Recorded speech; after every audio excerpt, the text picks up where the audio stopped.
అక్కడ ఉన్న వాళ్ళు ఒక్కొక్కరు ఎలాంటి వాళ్ళు అంటే కాశీ సంరక్షకులు, తేషాం తేజో బలం వీర్యం శౌర్యం ఔదార్యం ఉత్కటం వక్తున్న శక్యతే దేవి సహస్రవదనైరపి.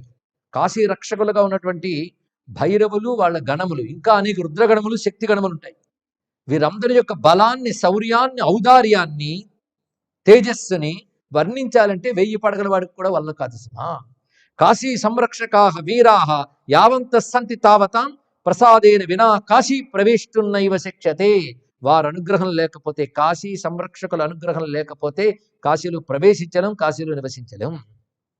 ఎందుకంటే వాళ్ళని తేలిగ్గా ఎవడు వశపరుచుకోలేడు. వాళ్ళ పరమ స్ట్రిక్ట్ అండి.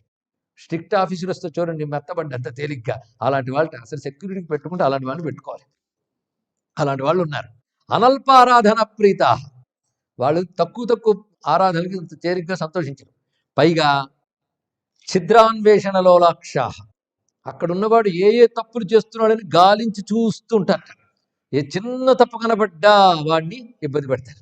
అలాగే అలాంటి దోషం ఉన్న వాళ్ళు కూడా లోపలికి రానివ్వరు. పక్షపాత వివర్జితాహ, వాళ్ళకి ఎవరి మీద పక్షపాతం లేదు. రికమెండేషన్ లెటర్లు పనిచేయవు. ఫోన్ చేసి మావాడి అన్నా కుదరదుట. అలాంటి గట్టి వాళ్ళందరూ కూడా. వాళ్ళు కస్యచిత్ భూరి పుణ్యేన బహుజన్మార్జితేన హి మహేశానుగ్రహే జాతే కాశీ ప్రాప్తి భవిష్యతి. మళ్ళీ చెప్తున్న మాట ఏంటంటే, అనేక జన్మల పుణ్యములు ఉంటే మహేశ్వరుని అనుగ్రహం లభిస్తే కాశీవాసం లభిస్తుంది. నిరంతరం కృతాభక్తి ఏనమామప్యనపాయని. కాశీపురంలోకి ఎవరు వెళ్ళగలరు, ఎవరు కాశీని పొందగలరు, వరుసగా శ్లోకాల్లో ఇక్కడ చెప్తున్నాడు. శ్రద్ధాళువులు విందురుగాక.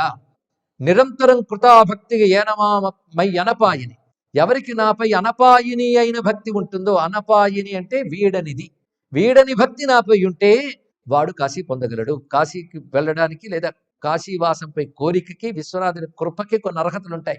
అర్హతల్లో ఒక్కొక్కటి చెప్తున్నాడు. ముందు